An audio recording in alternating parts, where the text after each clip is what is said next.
Assalamualaikum warahmatullahi wabarakatuh.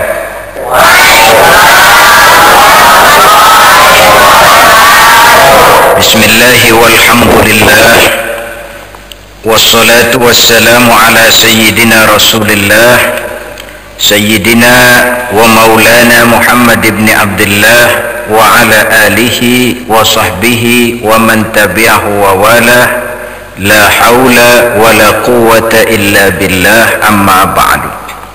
Ini prinsip dakwahnya dengan akhlak, sehingga beliau dalam prinsip itu mengajarkan yassiru wa la tu'assiru, basyiru wa la tunaffiru.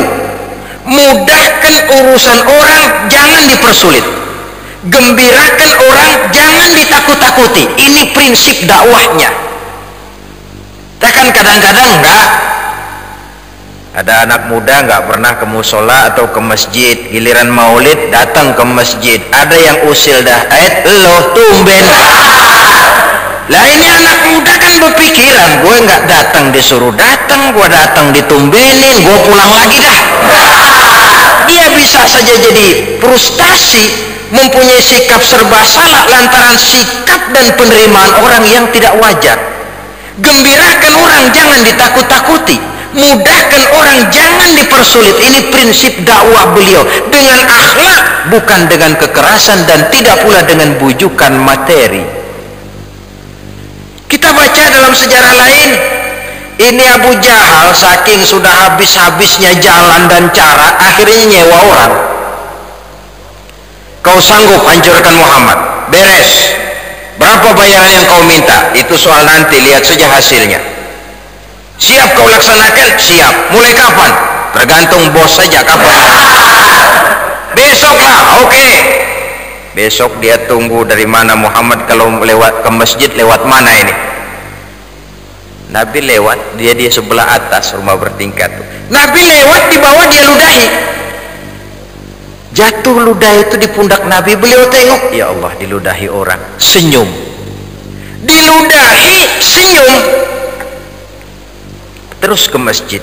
Besok nggak kapok, lewat situ lagi, diludahi lagi, senyum lagi. Memang orangnya pun murah senyum. Beliau sendiri mengajarkan tabassumuka fi wajhi akhika laka shadaqah. Senyum kamu kepada temanmu sedekah. Jadi kalau kita sedekah pakai duit belum bisa, nyengir aja banyak. Sedekah itu yang dinilai yang pertama bukan besarnya, pertama ikhlasnya, yang kedua manfaatnya buat orang yang disedekahi, yang ketiga lalu besarnya jumlah sedekah itu.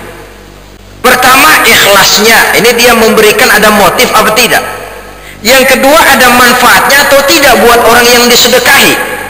Kalau saudara dapat rezeki kaget lalu sedekah sama seorang kiai, Pak Kiai saya sedang ada rezeki, alhamdulillah, saya sedekah sama Pak Kiai, saya beliin Pak Kiai celana blue jean sama sepatu jenggel.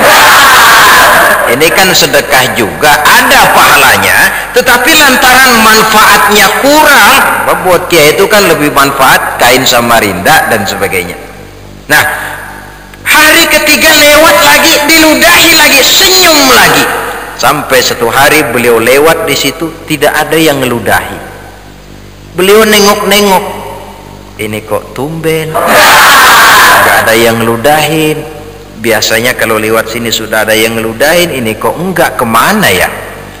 Cari, lantas ketemu, ya Rasul sedang apa? Ini nyari orang. Orang apa? Saya ini biasanya kalau lewat sini diludahi, ini kok tumben enggak? Si Fulan barangkali, mungkin sakit ya Rasul. Sakit? Iya. Sakit apa? Demam panas. Beliau cepat ke masjid, lalu pulang ke rumah Aisyah. Aisyah, ada makanan enggak? Ada bang, roti sama kurma, bungkuslah. Mau apa? Mau nengokin orang sakit. Nengokin orang sakit, padahal yang sakit yang ludahi beliau. Kalau kita lah itu, orang ngeludahin kita jatuh sakit, mampuslah kau, nggak bakal aku tengok. Datang beliau ke rumah, ketuk pintu, assalamualaikum. Yang di dalam lagi meriang, jawab dari balik selimut, masuk aja dah, nggak dikunci. Assalamualaikum. Siapa sih? Saya siapa? Muhammad. Muhammad mana? Muhammad Rasulullah, langganan ente. Masuk, si yang sakit ini makin gemetar. Ya Muhammad, bukan main Muhammad, tiap hari kau lewat, tiap hari saya ludahi, saya sakiti hatimu, tapi dikala saya sakit begini, teman seorang pun belum datang menengoki saya, engkau malah datang lebih dahulu. Bukan main akhlakmu Muhammad. Maka mulai saat ini saksikanlah Muhammad, asyhadu an la ilaha illallah wa asyhadu annaka ya Muhammad Rasulullah. Masuk Islam. Lantaran apa? Akhlak. Dakwahnya tidak dengan kekerasan. Maka keliru kalau sebagian kaum orientalis menggambarkan Nabi dengan di sebelah kanan pedang, di sebelah kiri Quran, untuk menimbulkan image seolah-olah Islam disebarkan dengan pedang. Gambaran yang keliru dan sangat menyesatkan. Kekerasan dalam Islam hanya untuk mempertahankan akidah dari serangan musuh. Pada prinsipnya umat Islam tidak boleh mencari-cari musuh, tetapi pun tidak boleh lari kalau ketemu musuh. Dengan kata lain, musuh jangan dicari, ketemu jangan lari. Walaupun sudah nyata kebenaran yang beliau bawa, masih dicaci maki orang, masih juga dihadapinya dengan kebesaran akhlaknya itu. Perjuangannya dilandasi oleh moral force. Ketika beliau hijrah ke Madinah, kafir Quraisy bikin pengumuman ditujukan kepada seluruh eselon Quraisy, dipermaklumkan bahwa Muhammad sudah berangkat dari kota Makkah ini. Usaha pencarian tetap dilaksanakan. Bersama ini diumumkan bahwa siapa-siapa yang berhasil membawa Muhammad hidup atau mati 100 ekor onta. 100 ekor onta zaman itu ya barangkali sama dengan 100 kerbau zaman sekarang. Cukup menggiurkan. Ada orang serakah namanya Suraqah, mendengar hadiah 100 onta ini, dia pacu kudanya, dia telusuri jejak Nabi, ketemu jarak 100 meter sudah dia lihat Nabi jalan bersama Abu Bakar. Jarak 7 meter dia hunus pedang, sudah siap ditetapkan ke leher Nabi, hampir sampai di belakang Nabi. Kaki kudanya terperosok, terpendam di gurun pasir, dia jatuh berguling-guling, jubahnya penuh berlumur debu padang pasir, jatuh tepat di belakang Nabi. Nabi tahu persis kalau Suraqah mau membunuh beliau dari malaikat Jibril. Begitu Suraqah jatuh, beliau bangunkan. Kaki kudanya yang terperosok beliau angkat. Lalu beliau bilang, Suraqah, lain kali kalau naik kuda hati-hati ya. Sudah tahu orang mau membunuh, tapi akhlaknya begitu rupa. Ini kepada musuh. Tidak usahlah cerita akhlaknya kepada sahabatnya, namanya juga kepada sahabat, wajar orang berakhlak. Satu sore beliau jalan-jalan menghirup udara sore bersama Aisyah, istri tercinta. Ya Aisyah, ayo kita ngirup udara sore santai. Baik ya Rasul. Jalan. Berpapasan dengan orang kafir. Orang kafir ini memberi salam tapi suaranya lain. Bukan assalamu alaika, tapi assammu alaika.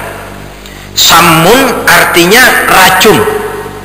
Assammu alaika ya Muhammad, mampus lo Muhammad. Aisyah mendengar suaminya dicaci maki, tidak sabar, dia jawab lebih panjang lagi, alaika sammu wa laknatullahi wa azabuh. Kamu yang mampus, dilaknat, diazab oleh Allah. Dikasih satu, mulanginnya 3. Nabi pegang tangan istrinya, mahlan ya Humairah, tenang, tenanglah wahai yang kemerah-merahan. panggilan kesayangan buat Aisyah. Humairah dari kata-kata ahmar, sebab rupanya pipi Aisyah kuning kemerah-merahan. Tapi abang dicaci makinya bang, biar. Kalau perlu menjawabkan cukup dengan wa alaika. Assalamu alaika ya Muhammad, wa alaika. Mampus lu Muhammad, lu juga. Sama aja hasilnya. Sampai cacian yang paling sadis pun masih beliau hadapi dengan akhlak. Sehingga sekali lagi baik teman maupun lawan segan kepada beliau. Coba, pemimpin besar ini kan tidak punya titel muluk-muluk, profesor, doktor, insinyur, tidak. Satu-satunya titel yang beliau punya yang diberikan oleh manusia, Al-Amin, orang yang jujur, orang yang bisa dipercaya. Dan ini belum pernah satu universitas terkemuka manapun di dunia ini mengeluarkan sarjananya dengan gelar Al-Amin. Sarjana ini bisa dipercaya, belum ada. Satu hari Quraisy musyawarah di Darul Arqam, ini bagaimana cara menghancurkan Muhammad ini. Ada yang usul di pojokan, begini aja, mulai besok Muhammad kita kasih gelar Al-Kazzab, Muhammad si tukang bohong. Abu Jahal angkat tangan, saya enggak setuju. Sebab sejak kecil dia sudah kita kenal Al-Amin, orang yang jujur, yang bisa dipercaya. Bagaimana mungkin kita kasih gelar Al-Kazzab, si tukang bohong? Jadi Abu Jahal saja tidak setuju kalau Nabi disebut sebagai si pendusta. Itu tentu yang bicara hati nuraninya. Namun barangkali gengsi kebangsawanannya lah yang menyebabkan dia menolak kebenaran yang dibawa oleh baginda Rasul. Jadi mau berhasil dalam hidup, utamakan akhlak.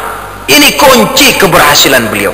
Setelah yang pertama, siap menghadapi kesulitan yang melahirkan pribadi yang mandiri, bertanggung jawab, lalu mengutamakan akhlak di dalam kehidupan. Satunya kata dan perbuatan. Ini yang menyebabkan perintahnya berwibawa, ajarannya diikuti, sebab kata dan perbuatannya satu. Boleh jadi zaman sekarang ini kita mengalami krisis figur kepemimpinan. Boleh jadi kita zaman sekarang ini meraba siapa yang bisa kita ikuti, siapa yang bisa kita jadikan contoh.